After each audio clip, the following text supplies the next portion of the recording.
Hello and welcome to the Feynman Factor. This evening, my guest is John Do Mazoero, and I'm going to get really good at saying that last name because we're going to be talking extensively about Alexander technique and I suppose teaching in general. Welcome, John Do. Welcome, thank you.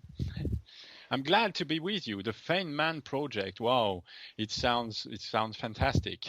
Well, this is the wonders of technology. I think uh, anyone can have their, I don't know, 15 or 15-hour section of fame. It's a tribute to Richard Feynman and his fantastic contributions to many things, one of which is the art of teaching. So that's why we're talking, and specifically, we're going to talk about the Alexander technique, but we're not going to end there. We might move into different aspects that also relate to it. Um, so, to begin with, what is it exactly that brought you to the Alexander technique, John Doe? Well, it's not aches and pain like most people. Okay. Most people are musicians or dancer performers, and they find that their movements are impaired in one way or another, Hmm. and that leads to pain, and they want to get rid of it. Hmm. I was interested in the Alexander technique at first theoretically Hmm. uh, by the books of Alexander. I was a reader. From the start, I was a reader. Right. And so I found in the books many insights into the fact that it was possible to overcome reasoning problems Hmm. or skill acquisition problem. And that's my background. I discovered quite quickly, quite early, that I had reasoning difficulties. I was studying mathematics, All right. and I was surrounded by people that were reasoning quicker and better than myself. Yes, it's a very, very difficult situation to be in when you are considered to be somebody of mental capacity Hmm. in normal school. When you reach higher school, you suddenly discover that you're not, and that there are limitations Hmm. in my capacity to learn. Oh, that was tremendously difficult for me Hmm. to discover that I was limited. I could. So, Yeah. reading Alexander was like a breath of fresh air. I had no lessons. I have to say that I didn't have lessons. I think it took me 14 years to have lessons because I was involved in other projects. I was making money. Well, of course, I had to stop my. I It's not that I had to stop my studies, my academic life. I decided to stop out of spite, out of discovering that I was stupid. It was just such a blow that I took a very aggressive path. I said, okay, I discovered I'm stupid. I'm going to do something else. And I ended up selling things, doing marketing and things like this. Hmm. Well, uh, it was to my capacities, it was okay, but still, I kept Alexander's books for 14 years on my bedside, and I kept reading them Hmm. because his discourse was different from anyone else I had ever read. Right. He Yeah. was pointing to my problem. So I had a special relationship with him, and it Hmm. took me a long time. Well, first of all, to close the company I was in or sell the company I was running, and then start a new life when I was 30 something. And then I went directly to England to study with the Society of Teachers of the Alexander Right. Technique. You took And an then, express train, was it? yeah, yes, exactly, yes.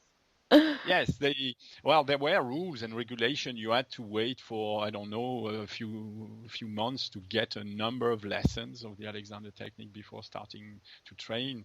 I had Hmm. no such time.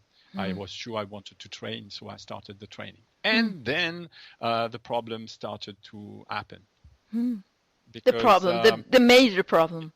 yeah, the major problem. And well, it's important to explain the major problem. Okay, Yes, let's do that. I found, first of all, no traces of these ideas that Alexander was proposing in order to expand your reasoning capacities. Because that was my aim, I wanted to see if it was possible or not, and it was not part of the regular training to be a teacher. That was very, very surprising. Yes. The second problem occurred because you have to understand my relationship with Alexander. Is that from the start we had to choose. It's a 3-year training course, and we had to choose a project. We call it school project. Oh dear. The school project that could help me in my future life as a teacher was very simple. I decided to translate Alexander's books in English, that were written in English, into French. French is my mother language, as you can hear. Yes. So, and then I started to get a closer look at Alexander's ideas, and I started to suspect something. Is that well, of course, Alexander writes 4 books. He wants to divulge, he wants to show what his technique is. Yeah. But at the same time, he's like a salesman. He wants to hide. He's a salesman with a very strange agenda. He wants to appear as the founder, as the progenitor. As yes, exactly. And so he hides his traces, hides his sources, hides everything. He goes on to do very, very strange thing. He's not a scientist at all. For example, when he writes a book in 1910, he changes it in 1912. Same title, same book. He just takes some piece out, brings some other pieces, and then there are very important theoretical bases, backgrounds. That he decides to take off in 1917. He still uses the same definition afterwards, but then you haven't got the explanation. You haven't got the definition or the demonstration that goes with it. You're only left with logos, words that finally means very little. Like means whereby. Yes, like for example. Whereby. For example, that we will discuss that one because that one is very important. Yes, but the others like, mechanical advantage. There is in the first book, in 1910, there is a small chapter on the doctrine of mechanical advantage and antagonistic action. Well, Alexander decided to get it off in 1917. How come? To take it off completely. It disappears. How come? Well, because it's very possible that Alexander has been influenced by other people. And in particular, there is one, he was a French guy called Delsarte. Nothing is clear here. There is no definite record of Alexander having lessons with a person, a Delsarte teacher. But his books are full of near quote of the French Delsarte that was never published in English. And the Delsartean writers that published even before Alexander started have no idea of the French Delsarte. They are just, in fact, reproducing what a few American people have brought back to the States or England. And so it's quite strange when you can read Delsarte sentences and you read Alexander.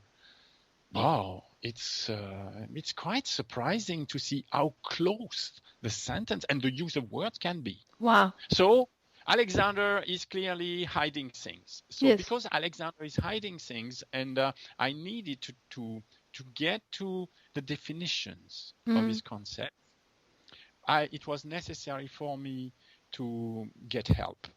I could not do it by myself. For example, there is the central concept of the young Alexander is called conscious guidance and control of the self. Yes, and could be anything really. Yeah, it doesn't define it. It defines it in a negative way by showing what is subconscious control, which is controlled by elementary sensation. Yes, by feeling. So when I read Alexander, I needed help. So I went, I searched for help, and I found it. I was very, very grateful. I found, well, a few guys. Well, one is French. He's called Pierre Janet. He's a French psychiatrist. Mm-hmm. Well, and his theory are very interesting. And when you read Janet, if you want to go into Janet deeply, you need to read someone else. And that person who has used Janet's theories, amongst many others, is called Lev Seminovich Vygotsky. That's how I came into studying Vygotsky for the last 15 years. That's so interesting, because I heard of Janet while doing my preliminary studies of Vygotsky.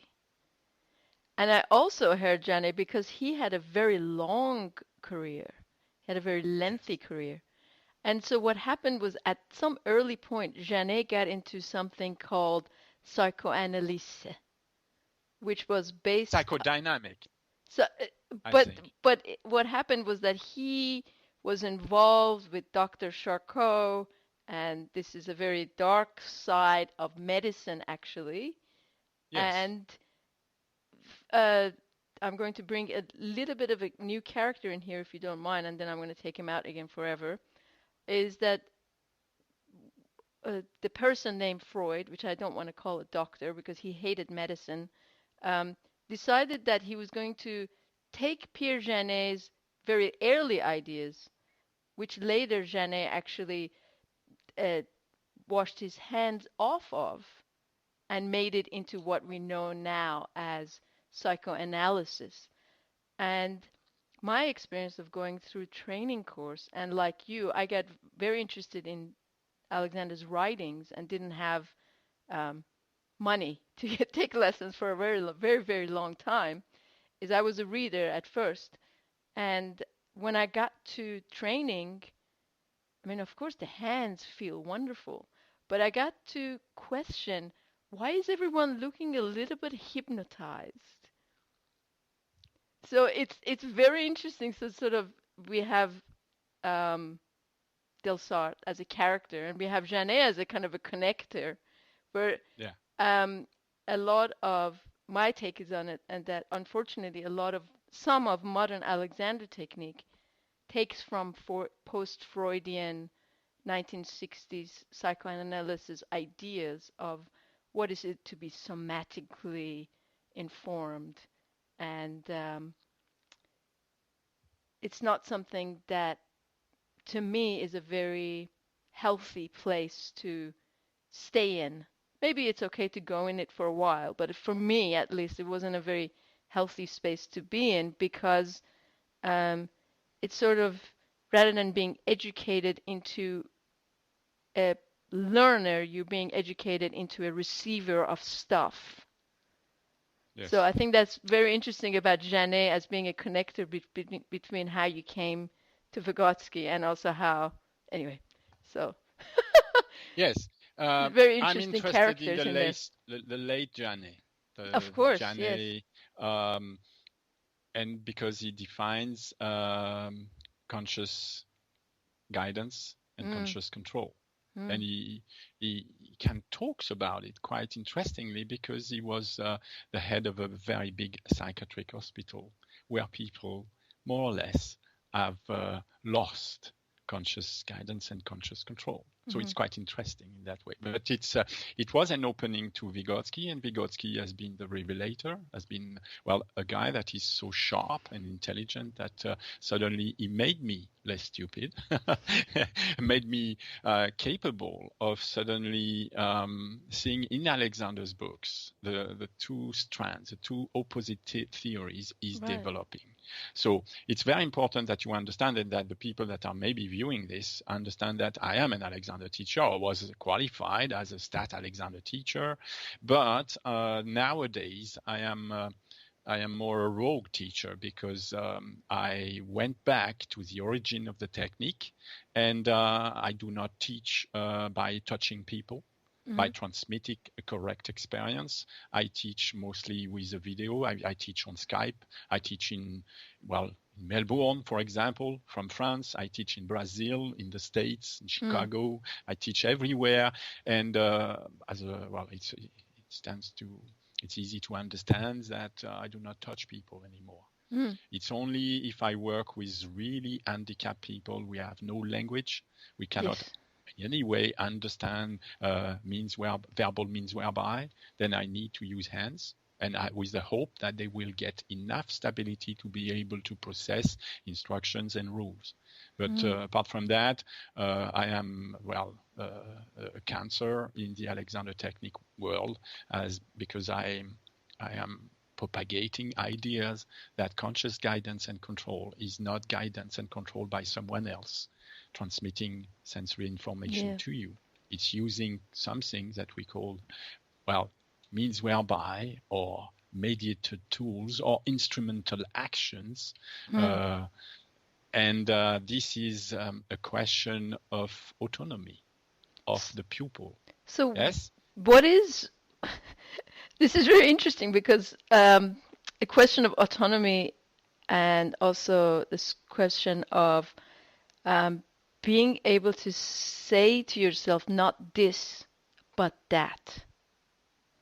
And you have a means within yourself to bring about an outcome that you may not think you're capable of, but you're using this concept of rules to actually design your life in a way. I mean, is that talking about it in a very grandiose terms, Jean-Do, or not? Well, I think that we need to start with very practical examples so that people can suddenly connect with the words, what we say, how does it resonate in normal life. Absolutely, yes? So yes, I agree with what you say. The concept of agency, how you become an individual that is capable of deciding, of making choices, reasoned choices. How do you develop? So with Alexander, there is something that is a fresh air, is that he considers that human beings have no instinct. If there is a problem, if there is an act that you cannot perform, it's because you haven't learned enough.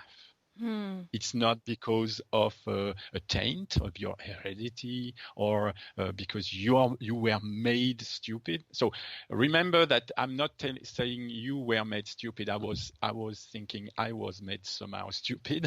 I understand. Yes. Life. And suddenly Alexander was saying, no, you're not. It's just a question of education. Yeah. You haven't yet been educated. So something we need to come back to is the fact that in his books, Alexander explains that he taught himself his technique to solve habits, mental habits he had, and physical habits that were the result. And he taught himself a technique, a set of rules, a set of mental guidelines, and that with using that, employing these means, he was able to change his habits. His agency grew. Well, there is nothing strange in this. We know that agency develops. We know that the child, when he's born, is not capable of deciding what. Deciding to sit, or deciding to cannot sit, cannot walk. It's something that the child has to learn. Yes. And that first stage of learning is learning by trial and error. The child will try something. Well, from an immense field of possibilities, he will try things, and there will be some that works and some that don't. Yes? And he will settle to that. Some feelings will be associated with some movement that provide what he wants. Okay? Yeah. The child is not in any means capable of taking a perspective on this. And he will, as long as he can walk, fine.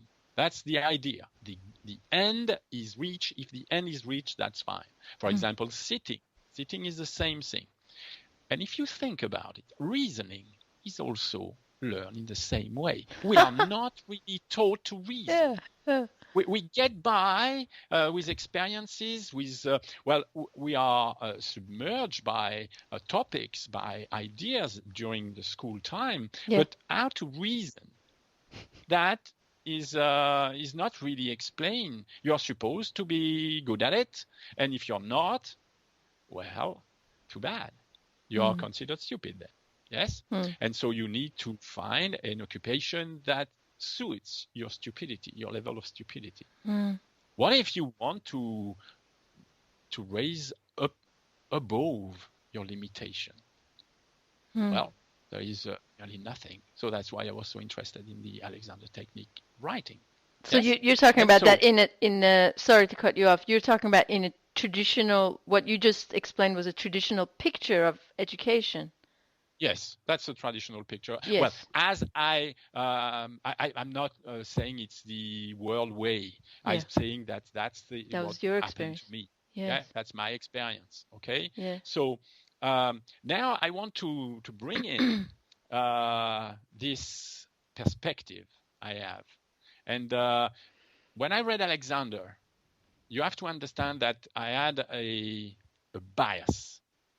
I didn't have the bias of trying to find every single piece of writing where he would say that hands and touch was the way to teach people. I had exactly the opposite one. I call it the first pupil perspective. Right. Yes. So let me explain quickly the first pupil perspective, so that if there are Alexander teachers or people in the Alexander technique, they will see why I am so bad. Why I'm so, heretic. Yes? So what is the first pupil perspective? When Alexander started his career, he found means whereby, which are intellectual tools in order to, in fact, go above his limitations. Yes. There was no idea of having somebody touch him and quickly bringing to a correct position. No. He had to learn to see himself in a mirror. He had to learn to see movements. He had to, he had to educate himself. Yes. And he's explaining a few details of this education. Yes. But he's not, I think, he's hiding the real means whereby, the real mediated tools he used in order to, be able to change his own habits. So this was the 1890s. This was the 1890s. Yes, and this was the 1890s. Quick. Yes. It's amazingly quick. Yeah. Most people think that Alexander took 10 years to evolve his technique. It's not so. So let me make this clear. He used observation. Yes. And an analysis of observation. Yes. And he reasoned in order to construct experiments. It was not just observe. Well, you can observe. You can spend your life observing things without making any sort of connection. You can be quite happy over what you observe or quite unhappy. No, it was the experimental background is everywhere in Alexander's writings. You know, he decided that he wanted to see some movements happen. And they were happening, but he started to realize that other movements were happening at the same time that were unwanted. And so reasoning, he said, next time when I produce the same performance, I want to increase the movement I want to see, and I want to inhibit the movement I don't want to see. Wow. And this was specifically to do with his... Yeah, with his use of his voice. Yes. Okay, so you think, okay, dear, why has this disappeared? Well, because now there is no need. Now you can have a teacher comes to you and, in fact, impart to you the result. Yes. My view in the first pupil perspective is that it's difficult to see how having the experience of the results gives you in fact, the means to direct yourself in order to reproduce it. It's as if you're in a car, with a very, very, well, a driver that knows very well how to drive, a fast car driver, and wow, it brings you to do things in a car you never knew it was possible. Yes? Yes. But suddenly you get out of the car, you're a bit bewildered by the whole thing because, wow, the impression was absolutely bewildering. And then it's your turn and you take the driver's seat, And you don't even know where your eyes are. Yes, and you don't know how to proceed. Yes. So this idea that transmitting the result was the solution, the pedagogical solution, because that's what Alexander, the second theory of Alexander is that one. In his books, you find both. And to my eyes, they were clashing. Clashing all the time, clashing. He says that you shouldn't be guided by what you feel. That's conscious guidance for him. Fine. But then when you see how it's taught by having somebody make you feel something. Yes, exactly. So how to resolve this? How to resolve this, Yes. So I said, well, I am going to have a bias in reading. I'm going to take apart everything that is everything he started to add after 1918 on the first and second book. I started to, dismiss slightly. And I wanted to understand how he did it on his own by himself.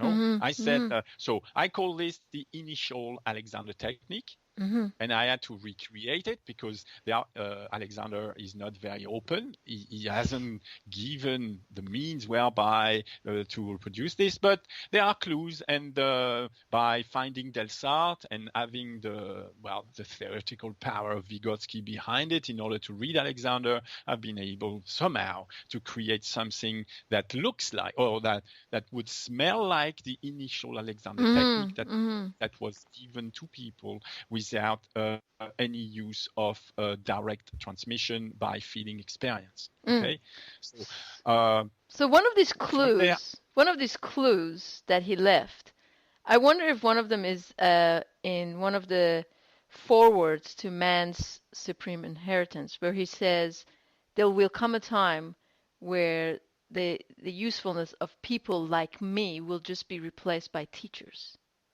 that I will no longer be required. Necessary. Yes. I will be made, redundant. Well, I wonder if he's pointing a direction to the process of teaching and learning as the thing that enabled him to teach himself very quickly. I don't know, because if we want to talk about clues, you will find that the clues are quite convoluted. So I will take an example, because for people they have to follow what we are saying, and it's necessary to go back to. So there is a sentence. I'm going to start with a sentence. Yeah. Alexander is saying this, and that's not the first book, that's the second book, and he says there can be little doubt that the process of reasoning tend to develop more quickly and to reach a higher standard in a person whose attitude toward life might be described as calm and collected. Okay, so in this sentence there are clues, because what he's saying is that the process of reasoning develop, which means that if you're stupid, it gives you an incentive. Think, oh dear, I have to start again and increase something here. I have to find out what he's saying. Yes. Yeah. And so now what he says is that his clue is very strange, because he says that in order to develop the process of reasoning to a higher standard, you have to look at the attitude of the person as seen from outside. Because he said might be described. So the attitude of the person might be described as calm and collected. There is a physical aspect in this. You look at somebody sitting, and you think, okay, how can we look at it in a very efficient way? Well, it's easy.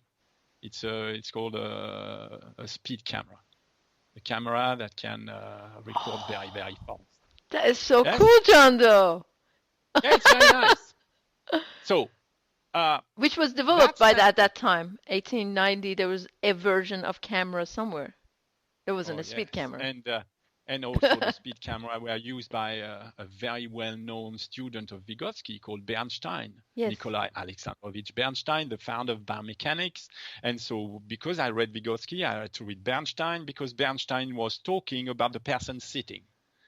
And so I was interested in the person sitting because the person sitting with a calm and collected attitude would see his reasoning power increase. So I said, wow, I am very interested. So I was very interested in Bernstein, of course, and Bernstein used very fast cameras. So, well, you take a young student, and the young student is learning sitting. That's his school life is made of sitting at a desk and listening to a teacher or writing, okay, or typing. Yeah. Excuse me. Good. So we are there, and we have a 1 minute moment where we have a speed camera filming 1 minute of the sitting attitude of the student. Fine. So what we see very quickly is that the young person is agitated.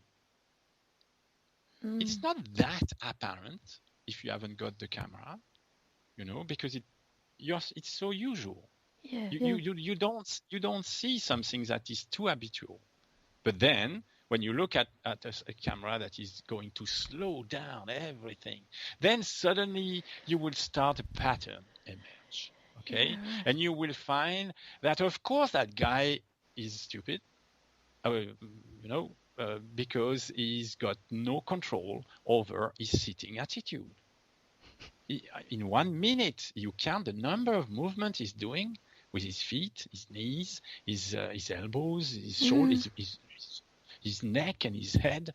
Well, you start to discover that, agitation is not conducive to good reasoning. Well, that's what Alexander was saying. Yes, and it's true. So now it's interesting to see another way of looking at the same scene and to look at it in Alexander way, in his way, in his sense. So he says, where a person does not succeed in his attempt to learn something or to learn to do something. So to learn to do something is to learn to sit, Okay? Yeah. Well, the failure of his attempt is means that there are defects in his conception of the act to be performed. Right. In the sense that the conception does not involve the employment of satisfactory means whereby he will be able to gain his end. So and here we come to this, the means whereby. Yeah, means whereby. But the conception does not involve the employment of satisfactory means whereby. That sentence. Wow. Suddenly I was hit, So the conception is what's on the video. Yes.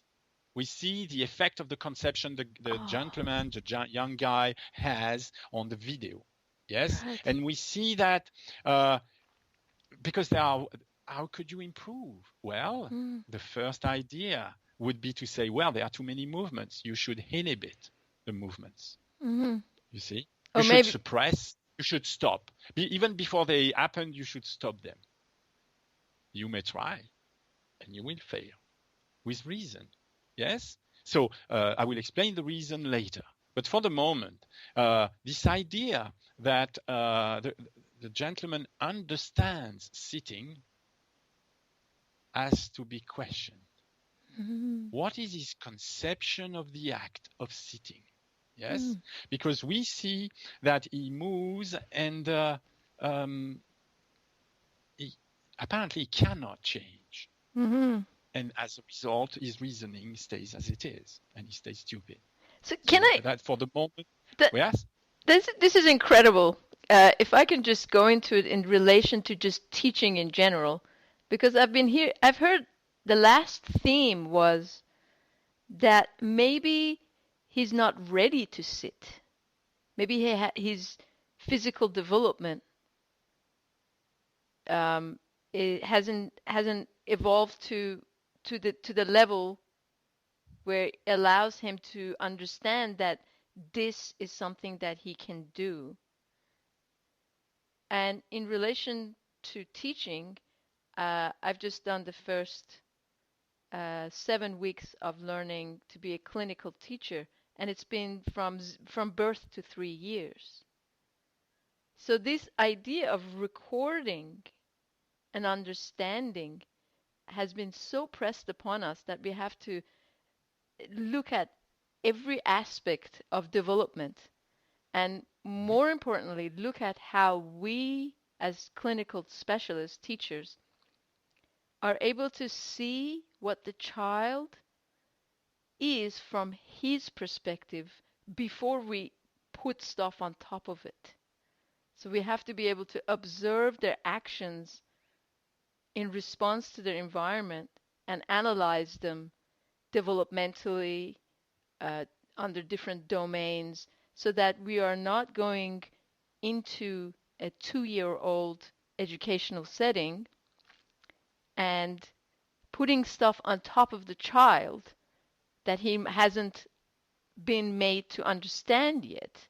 And so in a way, Alexander is saying this person can't sit calmly because he hasn't been taught that there is such an experience.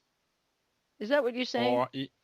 No, because remember the first student perspective, he hasn't taught himself, or he hasn't been taught, you know. In the end, this view comes to the idea that you are not taught anything. You teach yourself. There are teachers, of course, that are going to teach you things, but it's your interpretation of what they teach. That it's your own dialogue that is going to be your own reasoning, that is going to, in fact, steer your development. Yes. Well, this idea that the teachers are bringing something that is not part of the child, that is bringing on top of him, that is like a sort of restraint of ideas of, I don't buy into this at all. Of course, that's what they're teaching us, to remove ourselves from that, because that's such a part of the education. It's part of the education of heritage, or what some people would say is part of the genetics of the education institution. So they're teaching us to create a dialogue with the 2-year-old or with the 1-year-old. Even though they might not be speaking, they're teaching us to look for what it is that they're able to receive, looking at how the child is, rather than how to force it to fit into a mold. Yes, and for the moment, I'm not into the idea of exchanging. For the moment, we are looking at a picture. Right. Of somebody sitting for 1 minute. Yes, and we are trying to infer from what we see what is really happening. Yes. And how the conception the person has will affect the outcome. Is the person going to be able to sit calmly or more calmly and to control the movements better or not? So for the moment, it's more like observation. We observe. Yes, we haven't yet started to engage into creating a dialogue that will influence the person into dialoguing with herself in such a way as to produce solution instead of producing like judgments. I am stupid.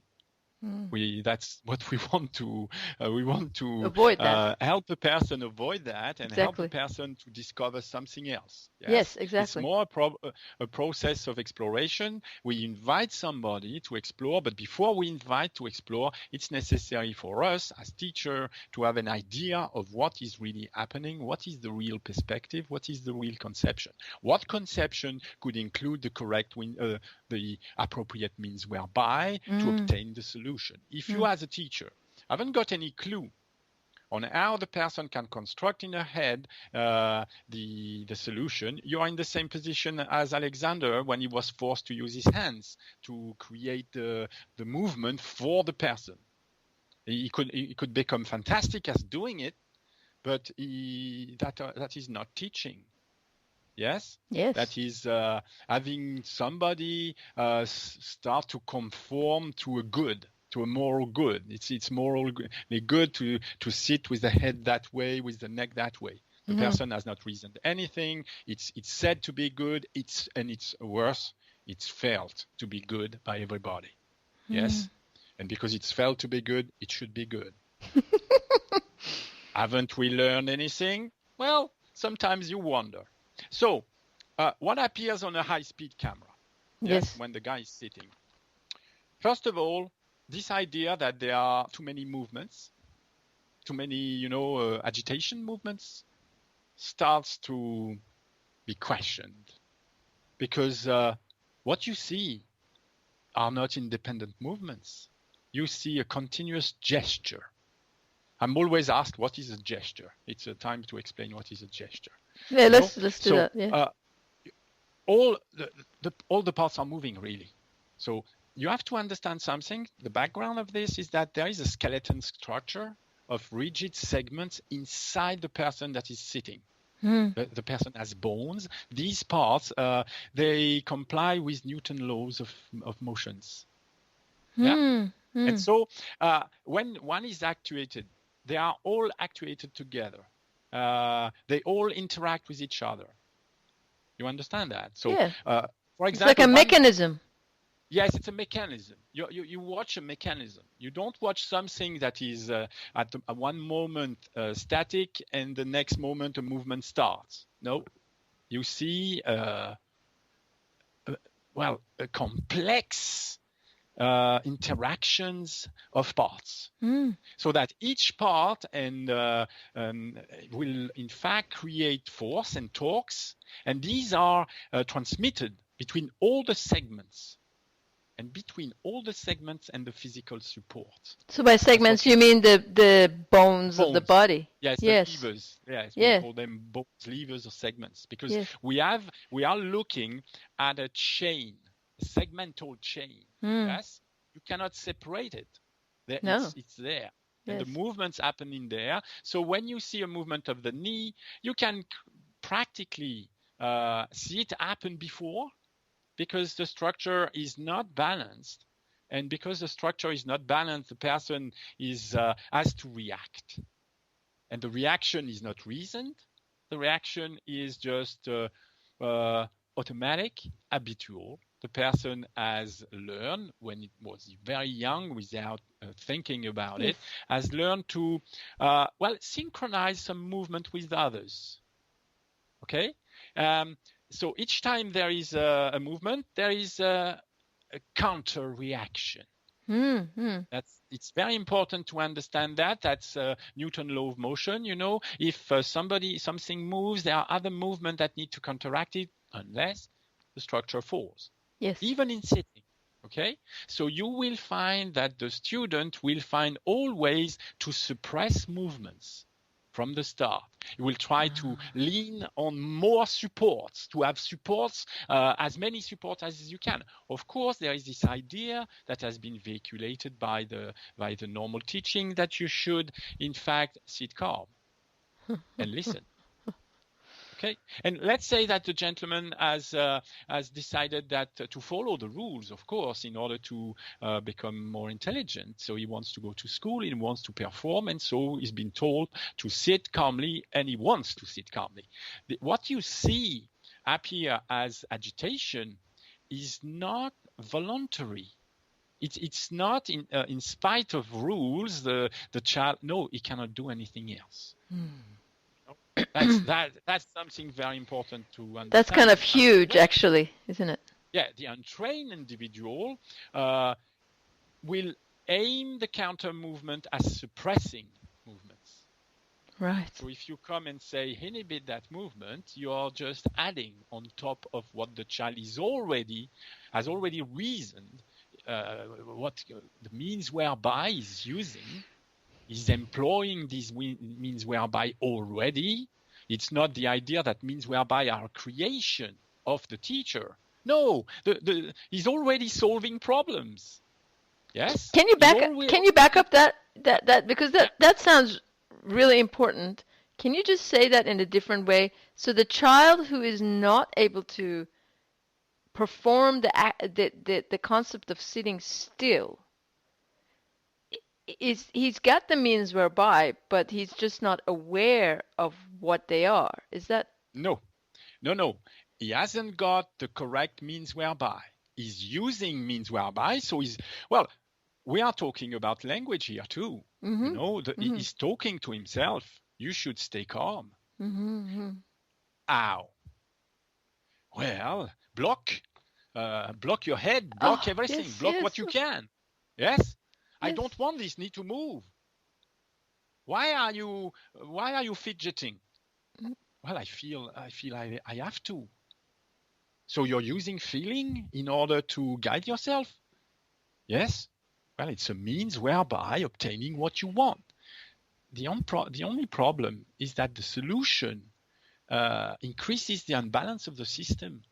The solution that the child has when he comes into the situation. Yeah. Yes. Yeah. So imagine you want to improve the sitting gesture. That's so the attitude of mind that is geared specifically to suppression, to inhibition, to stopping must be changed. That's the means whereby principle developed by Alexander. Instead of dealing with unwanted movements specifically, I will suppress that one. Oh dear, I am moving. Am I not moving here? Am I not moving there?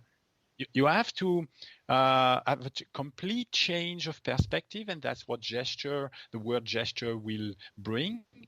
The gesture is made of movement, yes, all happening at the same time. And the postural chain as a whole must be organized to contribute more movements. That's where the revolutionary idea of Alexander gets its full exposure, is that in order to have less movement, you have to organize the structure in order to permit for more movements, so that the counter-perturbation, each movement creates a perturbation. And so you need the child or the person. I was thinking of me as a young person. You need the young person to understand that this idea of suppressing movement is never going to work. It's increasing the overall instability of the structure. So what we want is when there is one perturbation, we want as many counter-perturbation as possible, as many movements possible. Yes. That will happen at the same time and fluidly in order to perform the task efficiently. Yes. So it's quite difficult to see at first that to become more calm, the attitude calm and collected, the collected is very important. You have to have a collection of movement. And this collection of movement has to be reasoned, has to, in fact, act on the different parts, again, one another. Yes, and produce more fluidity, more antagonistic reactions, so that you get something new that was not present before, and it's called poise. So that new attitude of mind is described. It's described by Alexander in his first book, The Doctrine of Antagonistic Action and Mechanical Advantage. Describe this. Unfortunately, he decided to remove it from the 1917 edition, which is, why would he do that? Well, he may have wanted to do that because it's too reminiscent of another doctrine that has not exactly the same name and that was originated by Delsarte in France. Right. How could he have an idea about this? I have no clue. Well, maybe because Delsarte's brother immigrated to Tasmania just before Alexander was born and had many students. I don't know. But so in the doctrine of antagonistic action and mechanical advantage, poise, the new word, is opposed to stability. You know, suppression and stability are working together. We want antagonistic movements. So if you search stability, if your attitude of mind, if your means whereby, that you employ in trying to sit calmly is stability, you will have to stiffen to prevent movement. Yes. And find any roundabout way to block, to look at children. They do block. They try to block. They are so nice, you know. It's just that they cannot yet reason by themselves a theory like this one. I wondered how Alexander could come up with such an idea, by the way, on his own, you know. It's so what is the outcome? What is the means whereby principle standing for? Well, it's very simple. It's instead of trying to suppress movement, you're going to have to think of performing a series of antagonistic movement. So these are movements between the segments we were talking about. Yes, between the segments. And you will see there is a detail that is very, very important.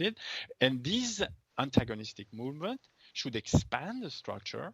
And for one other emission, if we have one other talk, we can see how expanding the movements away from one another, the law of extension of Delsarte, will provide elastic cohesion to the rigidity. Something that looks like stiff and strong, when in fact it's made of series of antagonistic movement. All going on at the same time. All going on all together. All together, all going on at the same time, yes. It's Alexander, he's always repeating this in his books, you know, the concept of thinking in activity, which is that I need to direct movements. So when you guide movements, well, then you have a problem, because most of the time, the only way we know or we imagine guiding movement is possible is to use feelings. Yes. It's because I feel that I can make a movement. That's so another way is language. Yes, the other way is to create tools. So this is incredible, because I want to pick this up in our next segment. So thank you so much, and we're going to connect right back, but just for a sense of cohesion, I want to just say thank you very much, Jondo, and I want to start our next installment on the idea of using language. Yes. To guide these coordinated movements that lead to this, what were you talking about? The antagonistic action. Which poise, which ends up in poise. Continence is an expression of an attitude, calm and collected. Yes. Well, on that note, I will close this segment of our series, and what I'm going to do is I'm going to leave all the information how people who might be interested in learning more on a one-on-one Skype session underneath this video, so that they can contact you directly. Thank you very much, Jondo. You're welcome.